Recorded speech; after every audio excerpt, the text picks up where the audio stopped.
nous sommes de retour sur Direct Investisseur et nous accueillons en duplex Alexandre Baradez, analyste chez IG. Bonjour Alexandre. Bonjour, bonjour à tous. Alors on va parler des indices. Ce matin, on va commencer par l'indice allemand, le DAX.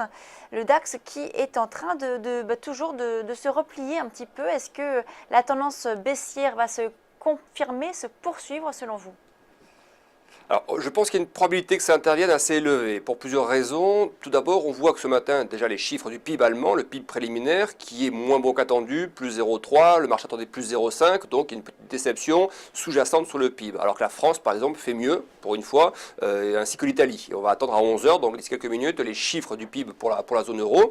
Donc globalement, on voit que sur tous les indices, pas que le DAX, mais le CAC, les indices américains également, la zone d'évolution est la même quasiment, avec des variations assez amples, mais est la même depuis plusieurs jours. On a vraiment une zone de réflexion du marché qui va ensuite déboucher sur une nouvelle forte accélération. Alors, dans un scénario comme celui-ci, comme c'est le cas pour les marchés américains, dont on parlera peut-être tout à l'heure, on a une zone qui est assez fermée finalement en termes de, même s'il y a une amplitude assez élevée, mais la zone d'évolution est assez similaire depuis quelques jours. Ce qu'on peut chercher à faire, je pense que tant qu'on n'a pas des signaux clairs sur des chiffres, des très bons chiffres par exemple, des déclarations très importantes qui ramènent un sentiment très optimiste sur le marché à court terme, je pense qu'on a toujours ce risque d'aller chercher de nouveau plus bas. Comme c'est une zone, pour l'instant, on le voit bien à 11 500, 11 600, qui est relativement neutre, je pense qu'il faut chercher les décalages et les niveaux qui sont des niveaux d'accélération de mouvement, d'accélération de tendance. Et sur le DAX, il me semble qu'on a un niveau qui est intéressant, qui est bien calibré, qui est un petit peu en dessous des niveaux actuels, qui correspond à la fois à la moyenne mobile sur 100 jours, donc sur le graphique en daily que vous avez à l'écran, donc la moyenne mobile 100 jours est dans la zone des 11 400 points. Donc cette zone me semble intéressante pour jouer des accélérations baissières, des ruptures, comme on l'avait fait dans la semaine dernière sur votre antenne, pour aller chercher de la zone des 11 250 points et en dessous. Tant qu'on est au-dessus, si vous voulez, c'est assez neutre pour l'instant. Dès qu'on commence à toucher cette zone de prix, là je pense qu'il y a un vrai potentiel de nouvelle accélération baissière pour au moins 200 à 300 points à exploiter. Pour les phases de hausse, je pense que le DAX moyen terme est toujours haussier si vous voulez, mais tant qu'on n'a pas de signal plus clair d'une reprise de tendance haussière, c'est-à-dire retour au moins sur les 11 900 voire 12 000 points, moi je resterai à l'écart pour l'instant des phases de hausse. Oui, c'est vrai qu'on voit qu'il y a de la nervosité chez les investisseurs avec une volatilité vraiment accrue depuis plusieurs semaines maintenant. Mais on a toujours les acheteurs qui soutiennent les marchés, puisque hier, par exemple, on a baissé de quasiment 2% et on a terminé la séance finalement en baisse, toujours, mais de 1%. Et ce matin, on voit qu'on se reprend, puisque le DAX est en progression de quasiment 1%. Est-ce que vous ne pensez pas qu'on a justement atteint le point bas sur le DAX aux alentours des 11 180 points?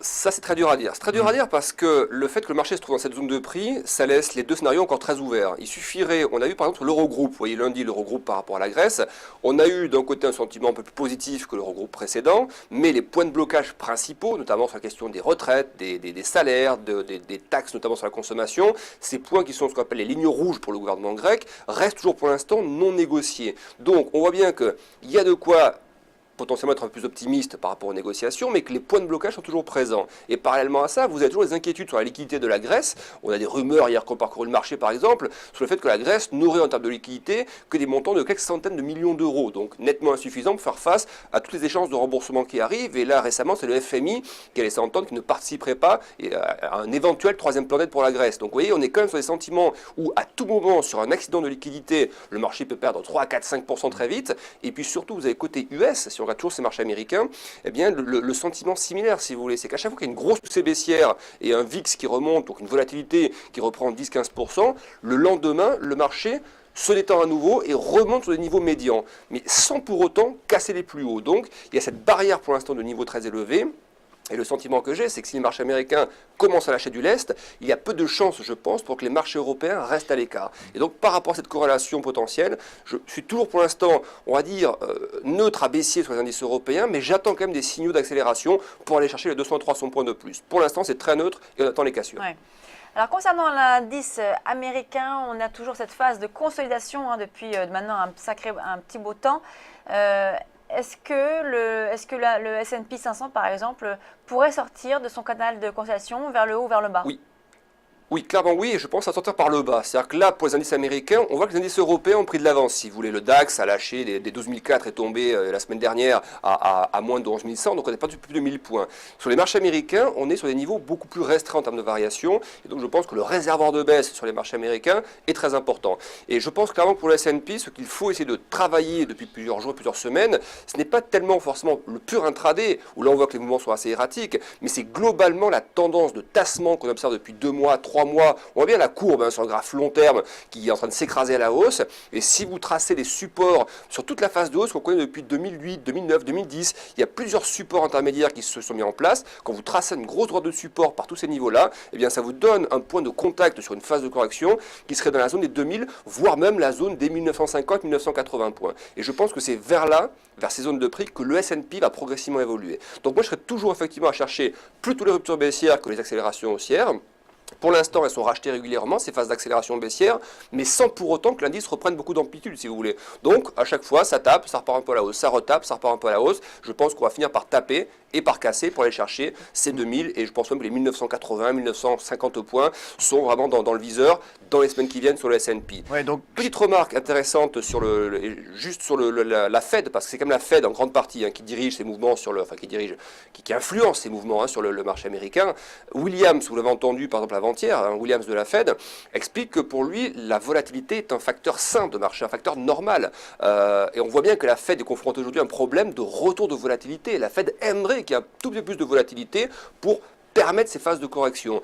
Et des membres comme Williams sont très clairs. Pour lui, il faut que le marché respire, donc qu'il soit un peu plus volatile. Et je pense que la Fed, par une hausse de taux, va rendre cette volatilité un peu plus importante, mais de manière volontaire. Donc Alexandre, une des stratégies, si on suit votre biais, qui est donc baissier à court terme, une des stratégies pourrait être de profiter des rebonds du marché américain pour shorter ces marchés, donc shorter les rebonds. Autant en termes de stratégie. Tout à fait. En termes de stratégie, je ne suis pas forcément fan des ventes sur rebond, si vous voulez, parce que leur rebond, c'est le même où il peut nous amener. Mais quand vous voyez tout le rallye qu'on connaît depuis 4-5 ans maintenant, quand on voit le tassement qu'on observe depuis plusieurs mois, et puis l'écart par rapport aux moyennes de prix, aux moyennes mobiles, les 50 et les 100 périodes sur des graphes, que vous soyez en journalier, en hebdo ou en mensuel, on a des écarts qui sont quand même très importants. Donc effectivement, je suis favorable à plutôt jouer ces phases-là en repli baissier ensuite. Si on scalpe sur du pur intraday, on peut chercher les niveaux de retracement. Vous voyez, le 2087 points, on sent bien que c'est un niveau très clé celui-ci, le retracement technique de Fibonacci. Donc 2087, pour tenter en intraday du scalp et sur des 10-15 points, ça reste quand même un niveau très intéressant. Pour ceux qui font du swing ou des opérations quelques jours à quelques semaines, là effectivement, je pense que conserver un billet plutôt baissier dans la phase de prix actuelle pour des retours à 2000, ça justifie parfaitement d'un point de vue technique et d'un point de vue macro. Ouais. On va terminer avec l'indice chinois, le Hang Seng, qui également est en repli, toujours depuis quelques séances. Est-ce que là aussi, on a sur une tendance baissière de l'indice chinois ?